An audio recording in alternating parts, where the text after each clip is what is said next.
XRP just hit your portfolio app again, like the price is up, your group chat's talking about it, and somebody just mentioned RLUSD. Like you're supposed to know what that is. You've probably heard XRP, Ripple, and RLUSD used like they're the same thing. They're not, and mixing them up is the easiest way to misunderstand everything that's happening right now. By the end of this video, you'll be able to explain exactly what XRP is, why it's suddenly everywhere again, and how it's actually different from Ripple, the company, and RLUSD, its stablecoin. No jargon, no prior crypto knowledge required. Here at Wall Street Untold Stories, we dig into the stories behind money, markets, and the institutions that move them. And XRP right now is one of the most confused stories in finance, so let's actually untangle it. Let's start at the beginning, because XRP's origin story surprises almost everyone. In 2004, 4 years before Bitcoin existed, a programmer named Ryan Fugger built something called Ripple Pay. It wasn't a cryptocurrency, it was a trust network, a way for people to issue and trade credit with each other directly. Fast forward to 2011. A small group of developers, including Jed McCaleb, looked at Bitcoin and liked the idea, but hated the waste all that computing power burned just to secure the network. So in 2012, they pitched Fugger on a faster, cheaper alternative. He agreed, and that project became Ripple Labs. In 2013, the company created 100 billion units of XRP all at once.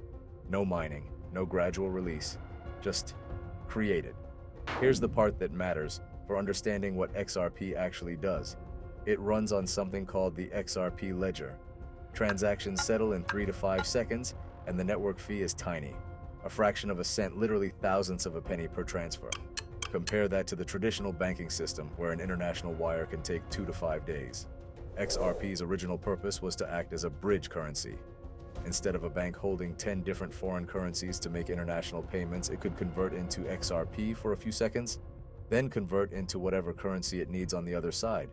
Think about how international payments traditionally work. A bank in the US wants to send money to a bank in the Philippines. Normally, it needs a pre-funded account sitting in Philippine pesos, just waiting there in case it's needed. That's expensive. It's dead money.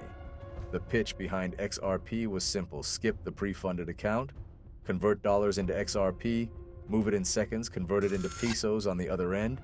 No idle cash sitting around the world, no multi-day wait, no army of intermediary banks each taking a cut. That's XRP in one sentence. A fast, cheap digital asset designed to move value between currencies, created by a company called Ripple. But here's where things get interesting, because Ripple, the company, is not the same thing as XRP, the asset. Ripple Labs builds and sells payment software to banks. That's their actual business. They don't just make a coin and hope people buy it. RippleNet reports more than 300 financial institutions as clients, spread across somewhere between 45 and 55 plus countries, depending on how you count it, including names like Santander in Europe and PNC Bank in the US.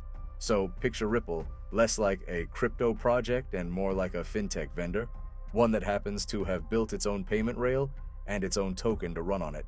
And this is the detail most people miss. Ripple kept a massive chunk of XRP for itself. At creation, the company held 80 billion of the 100 billion total supply. To reassure the market that it wouldn't just dump all of it at once, Ripple locked most of its XRP into something called an escrow back in 2017, releasing up to 1 billion units a month on a schedule it controls.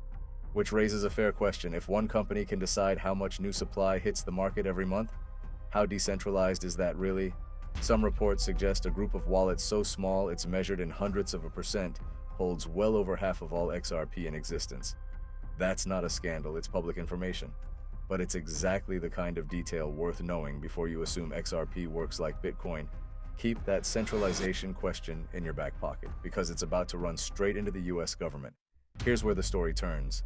In December 2020, the SEC, the main US financial regulator, sued Ripple. Their argument: XRP was sold as an unregistered security, meaning Ripple broke investor protection law by selling it the way it did.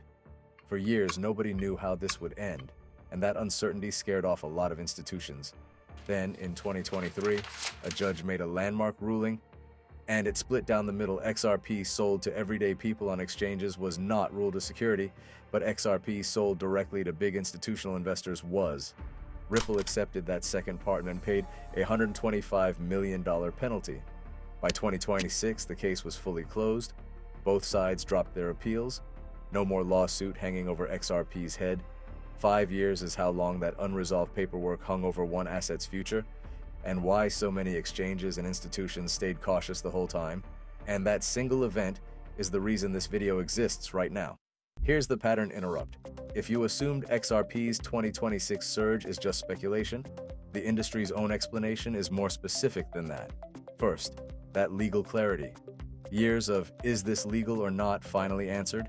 Second, XRP-based investment funds, ETFs, launched in late 2025, giving traditional investors an easy, regulated way to buy in.